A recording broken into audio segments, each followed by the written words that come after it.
If I'm haunting you, you must be haunting me. So it's good that somebody else can live on since she couldn't.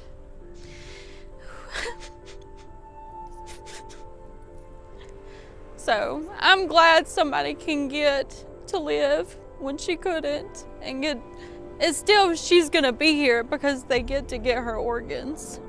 So she'll still be alive somewhere. Imagine laughing with friends one moment and fighting for your life the next. This isn't fiction. This is the nightmare that stole away 18-year-old from her family forever. She was only 18, full of life, and in one cool October night, everything was gone. This is the story of Kimber Mills, a bright, smiling Alabama teenager who never thought her life would end before it truly began. She was a daughter, a sister, a friend, and a dreamer. On the night of October 20th, 2025, she left home laughing with friends. Hours later, her parents would be standing in a hospital hallway, praying for a miracle that never came. Kimber was the kind of girl everyone remembered, the one who greeted you with a genuine smile and went out of her way to help others. In Cleveland, Alabama, a small town where everyone knows each other, she stood out for her warmth and energy. Her mother, Lisa Mills, often said that Kimber had a heart too big for her own good. She was close to her parents and shared a special bond with her younger brother, who looked up to her like a superhero. At Cleveland High School, Kimber was universally loved. She was a cheerleader who carried the same fierce enthusiasm off the field as she did on it. Her best friend, Alyssa, recalled that Kimber wouldn't stop until you smiled again if you were having a bad day. To love like Kimber and to take those moments you have with your loved ones and your friends and make the most of them, because you never know what might happen or when you'll see them again. You always expect to see them next week. Her dreams for the future were clearer than the Alabama sky. She was preparing for graduation and had just been accepted into a local college to study nursing. "I just want to help people," she told her mother. Life was looking good for Kimber, but in a small town, a storm can roll in without a warning, and no one saw the darkness that was about to arrive on October 20th, 2025. No one could have guessed that only a few weeks later, she'd be helping people in a way no one ever imagined. It was a cool Saturday evening. Kimber got dressed to go out with friends to a bonfire party in Pinson. Her mom remembered that night clearly. She hugged me and said, "Don't worry, Mom, I won't be late." Those were the last words she'd ever hear her daughter say. The night was perfect. All laughter, music, and the soft crackle of fire. Then, like a cloud crossing the moon, the atmosphere changed.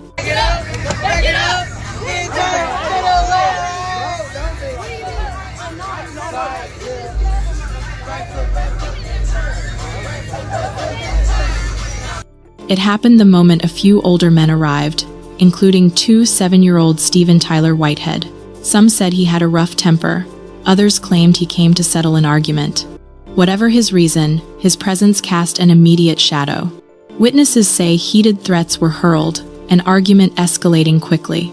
Kimber wasn't part of the conflict. She was just caught in the wrong place at the wrong time. Then came the sound that tore through the laughter and music, echoing through the dark woods. Gunfire.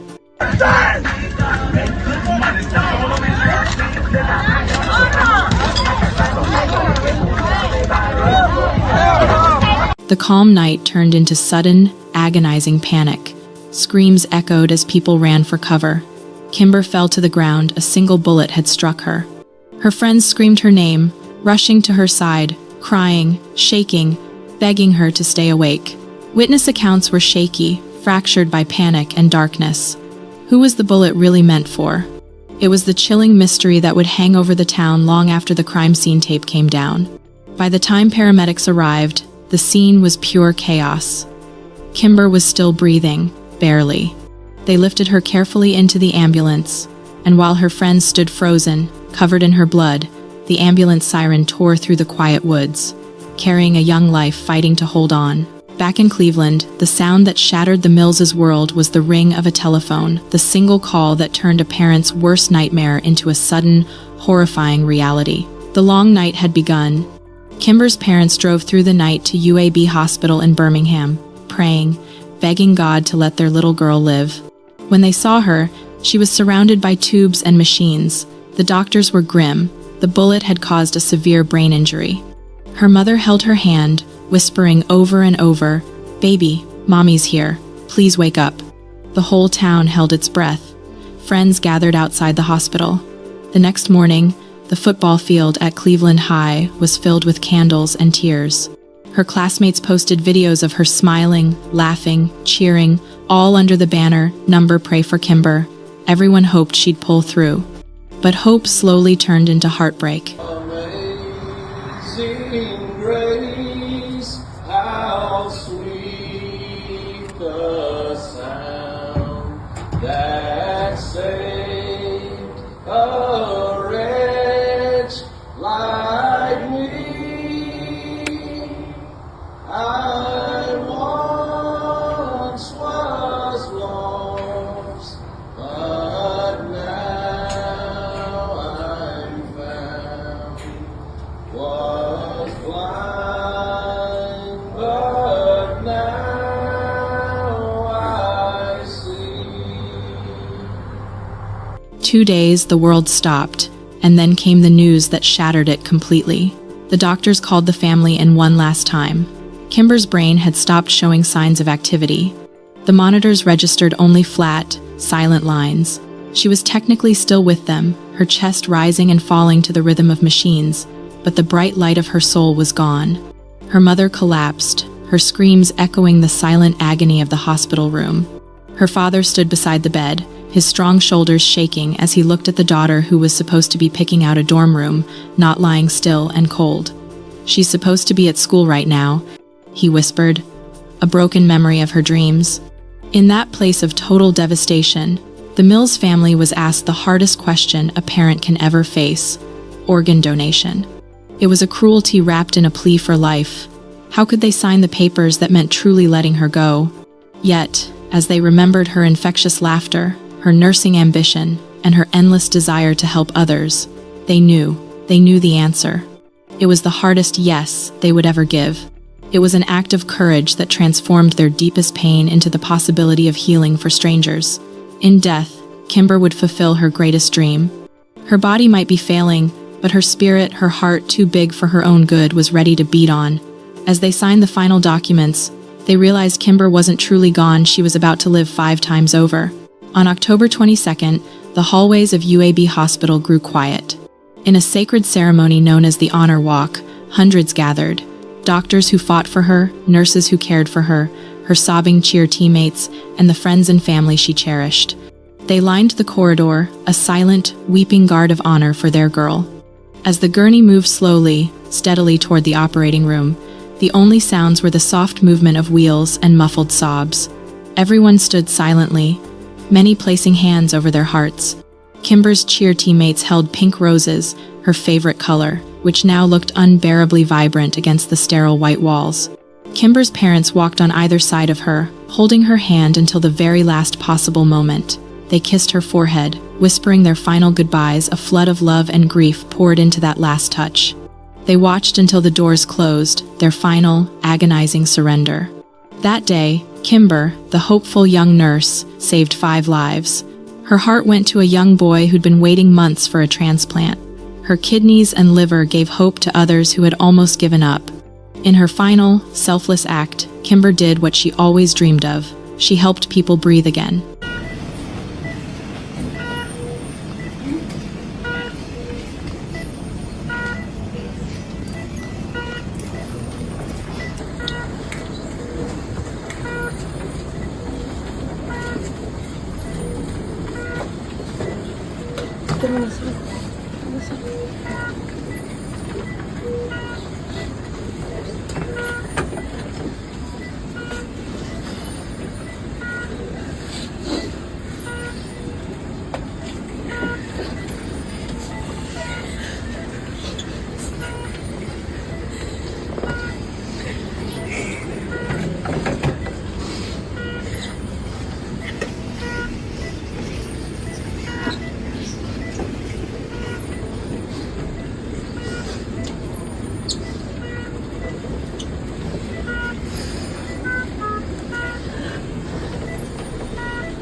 Steven Tyler Whitehead was arrested and charged with murder, but nothing could undo the tragedy. The Mills family still visits her grave every week.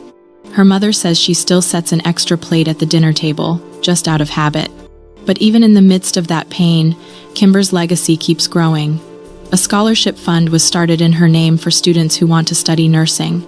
Her friends created a yearly Pink Day at school, where everyone wears pink in her memory and does one act of kindness for someone else.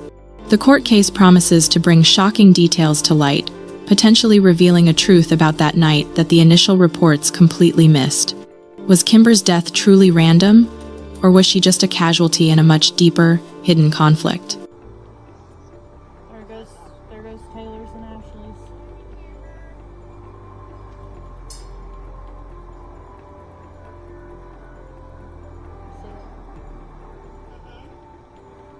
There goes the other one. And Kayla's.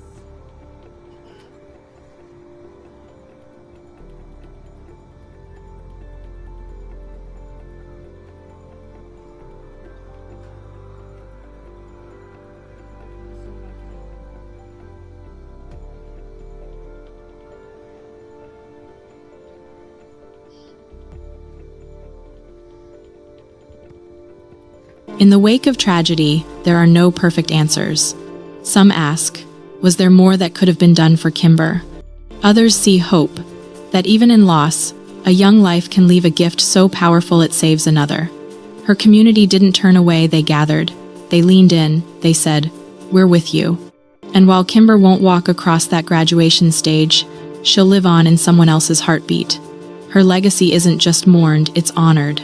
According to Jefferson County Jail records, 21-year-old Silas Aaron McKay of Remlap was taken into custody on October 30th, 2025, at approximately 5:08 p.m. He's facing a third-degree assault charge and is currently held as a pretrial inmate at the Jefferson County Jail in Birmingham, with bond set at $6,000.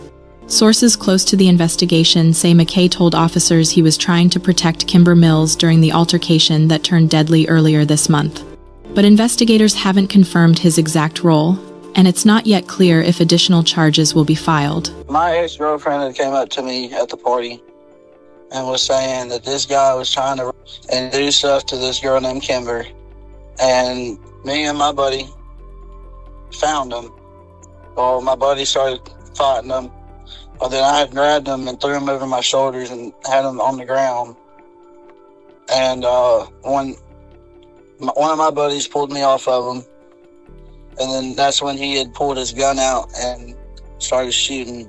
Kimber's story is a tragic reminder of how quickly joy can turn to sorrow, how one night can change everything. She was just 18, a daughter, a friend, a dreamer with her whole future waiting for her.